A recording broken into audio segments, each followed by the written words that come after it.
We are very pleased to welcome today Axel Rüger, the director for the Van Gogh Museum. Please, welcome on stage.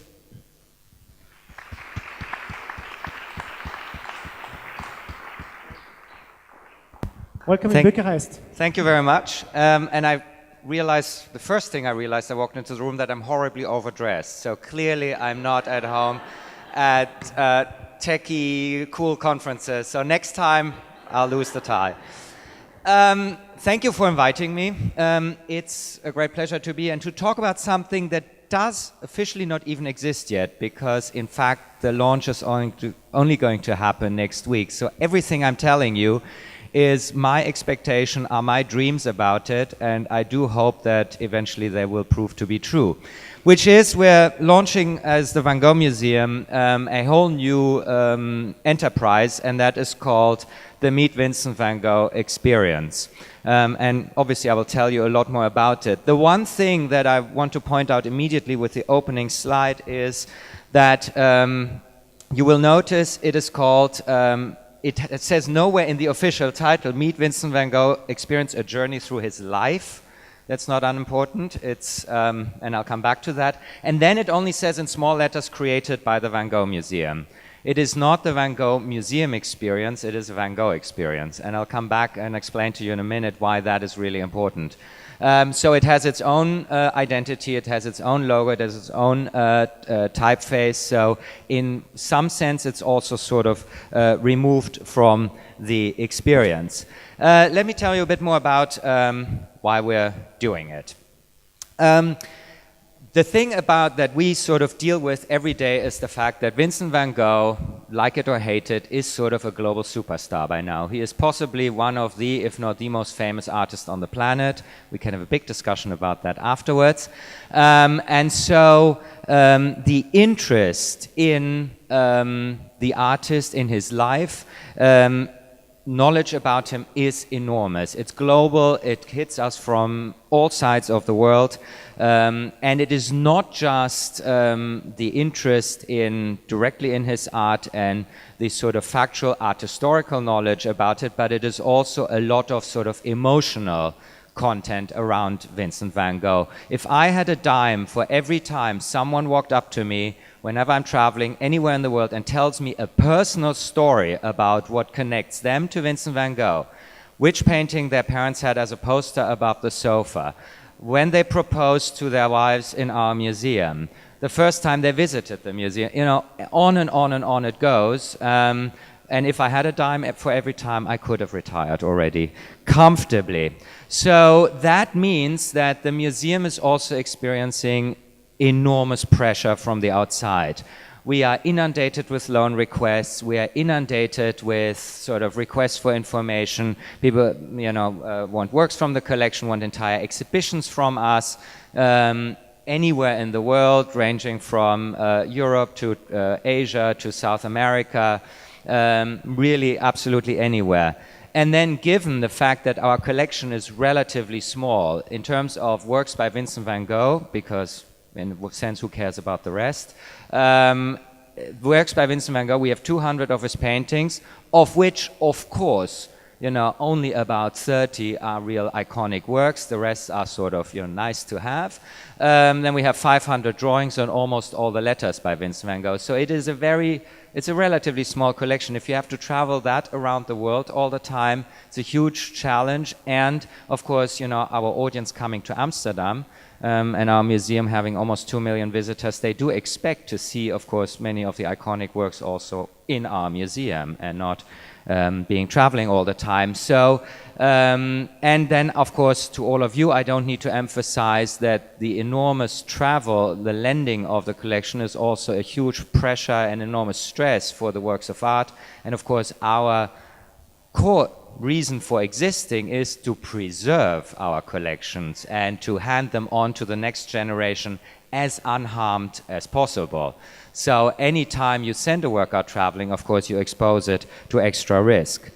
So this is sort of the environment that we find ourselves in. Then the other thing is, because Vincent van Gogh is so experienced, other people have cottoned on to the fact that maybe they can make money of it.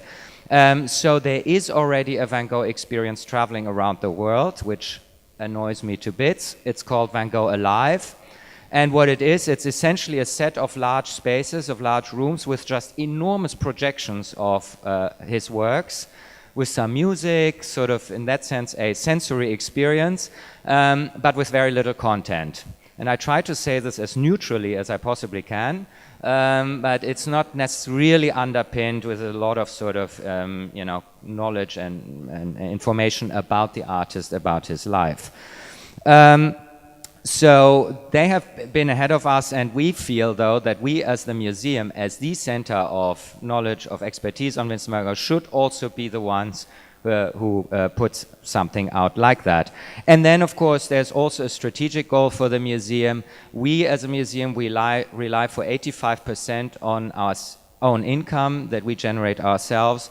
And so we are looking to diversify our income streams and see how we can develop new business ideas that would allow us to generate income also outside of the museum. Because when I tell you that 50% of our annual budget comes from ticket sales, I do not often want to think about what would happen if we had a scenario like Paris or Brussels in Amsterdam, and I would lose overnight 30% of my income. And so we need to think also about how we sort of safeguard our financial situation.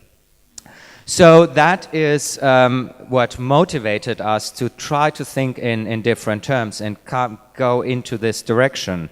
The goals really of this are to make Vincent van Gogh, which is part of our mission, of course, accessible to a global audience, to make his art, the person of Vincent van Gogh, his life story, all of that accessible.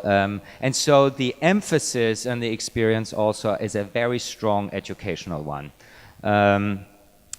Secondly, we also want to unlock some of that emotional access. The people who have all these sort of emotional experiences with Vincent van Gogh, how Vincent inspires them in many different ways. We sort of want to, of course, tap into that as well. And that has largely to do also, of course, with his life story. The global audience, of course, and to bring also Vincent van Gogh to parts of the world where there are no works by him, and where it's very unlikely that our collection would also ever travel to.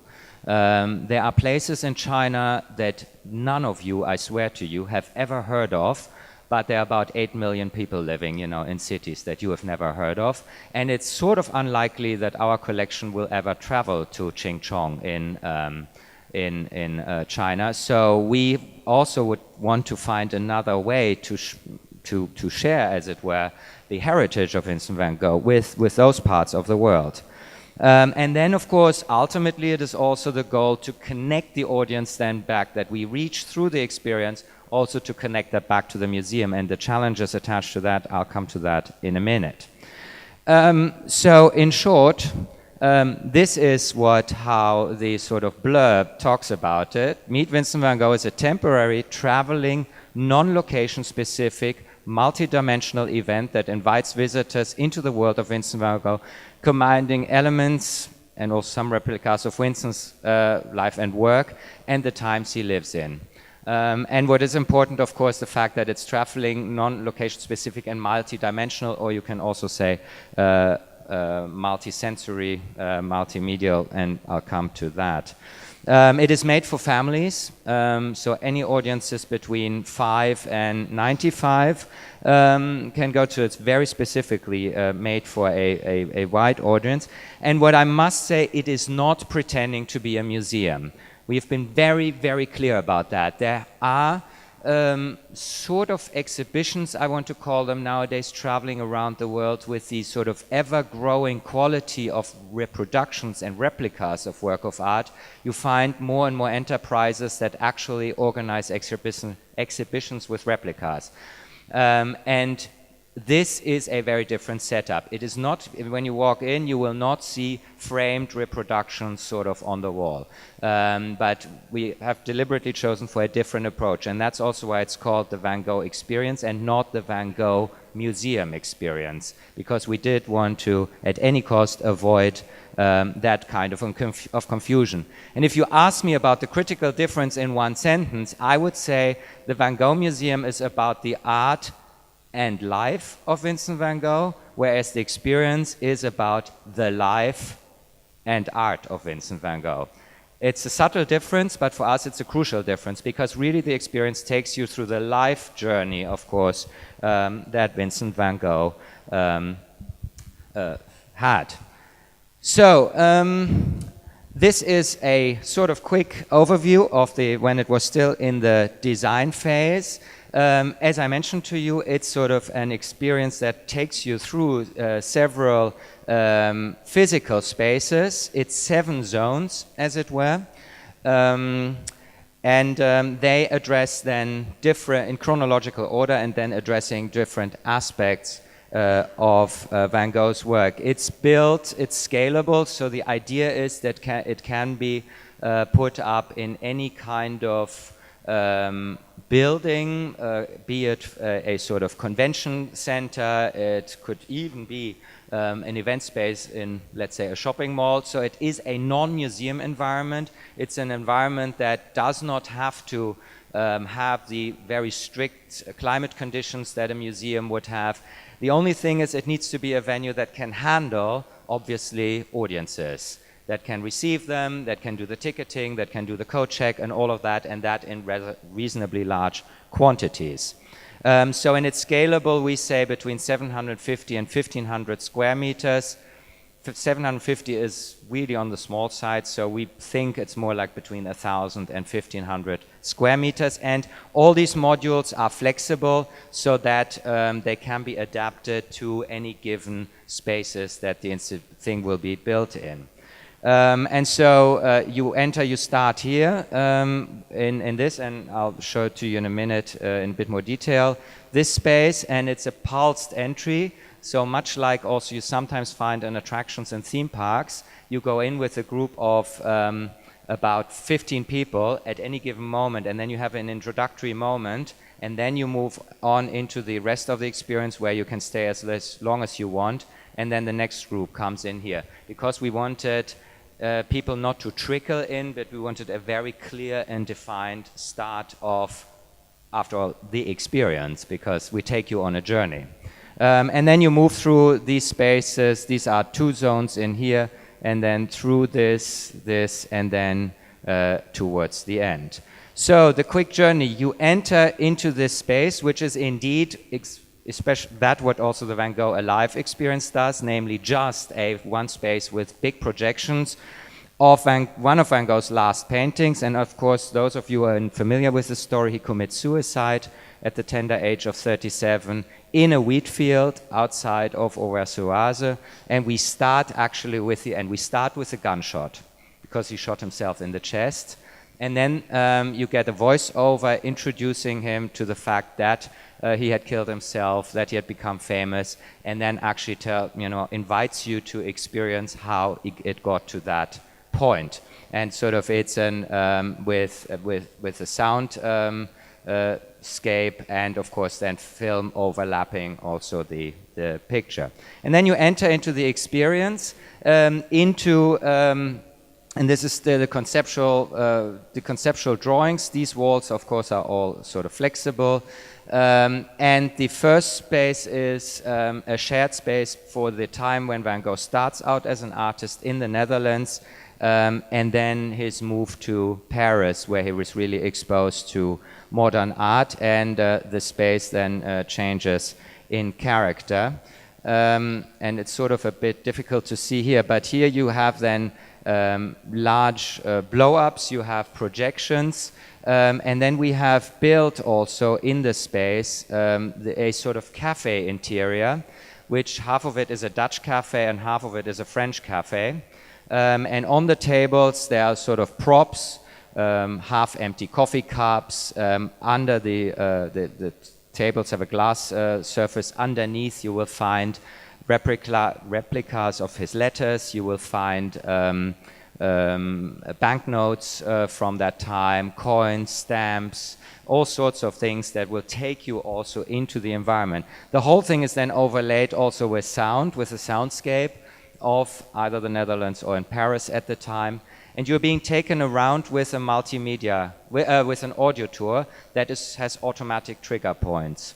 And and that is very important. The multimedia tour has very little narrative and is mostly using quotes from Vincent van Gogh's letters. As you know, it's a very rich treasure trove of Van Gogh writing about himself, writing about his development as an artist, his thoughts, trials and tribulations. So he himself actually takes you on the journey through the experience, through his own life. That is the guiding idea behind it.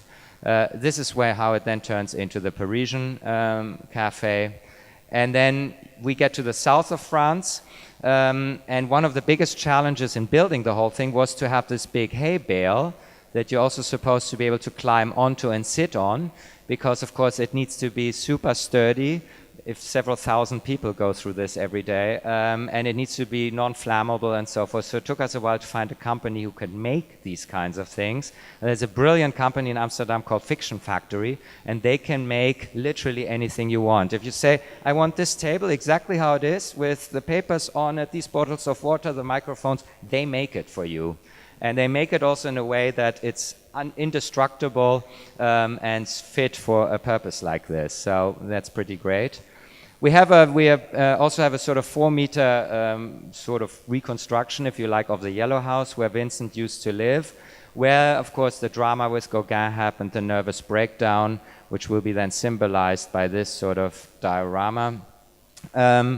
And then we go into the hospital, and we have used some of his drawings to create this sort of 3D effect of a somewhat claustrophobic environment of the psychiatric hospital where he had committed himself to. And out of the window you see the view into the landscape that he actually saw from his room, which we filmed.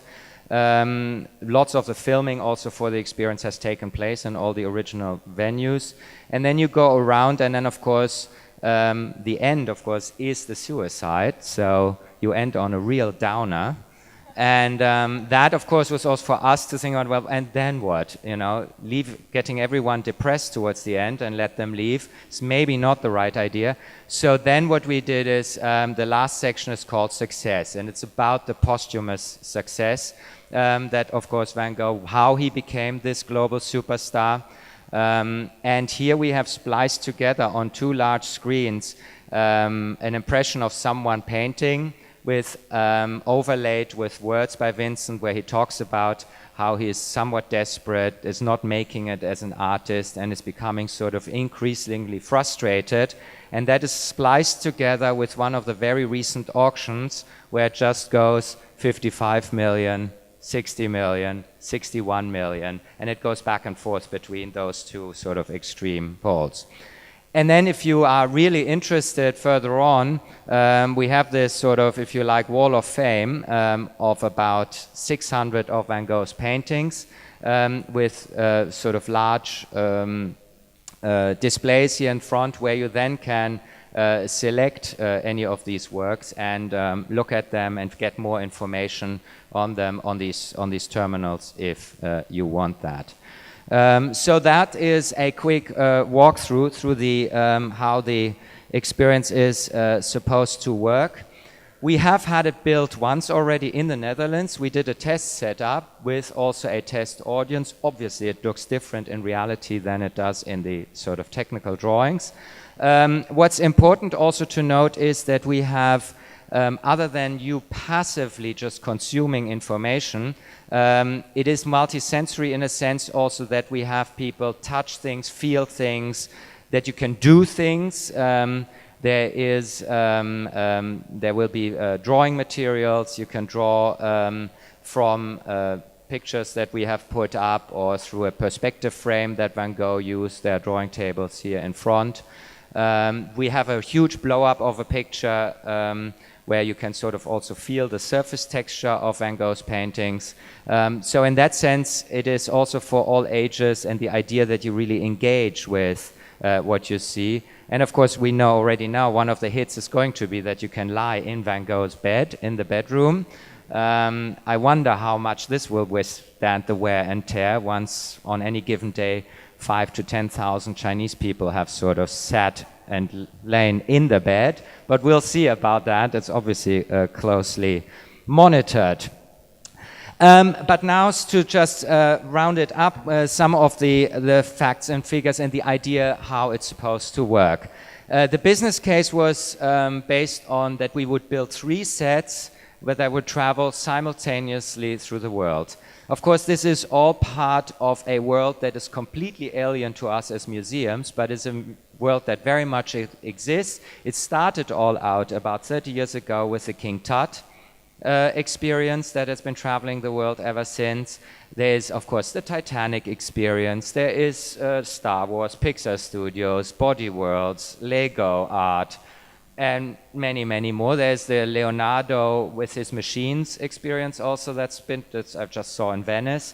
So there is a huge market out there which is completely different and separate with different people doing it.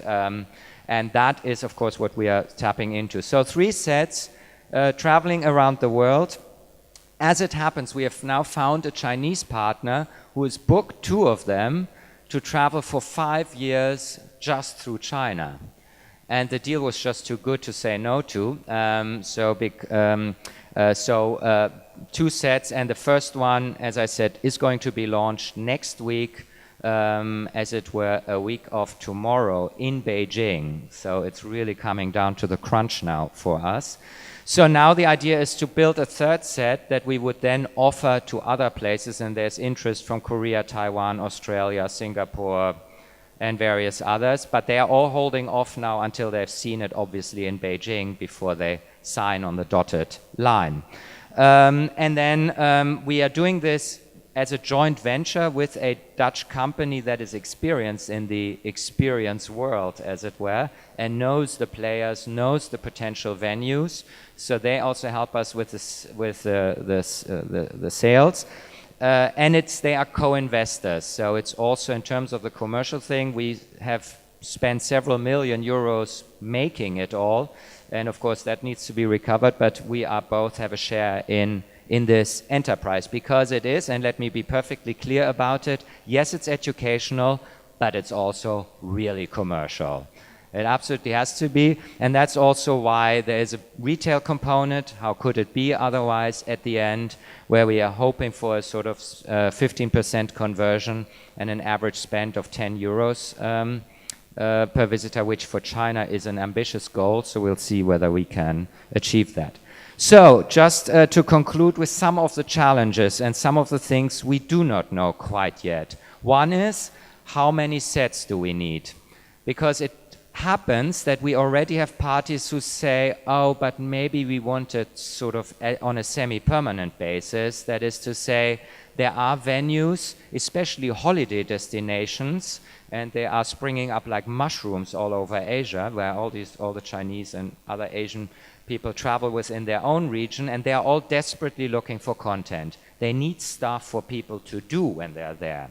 So it could potentially be something. So if then a party says, well, we want it in our place in Korea for 3 years, then what do we do? So when is the market saturated? And of course, we want to avoid oversaturation. There has to be scarcity. Otherwise, we'll be done with the whole thing within 2 years.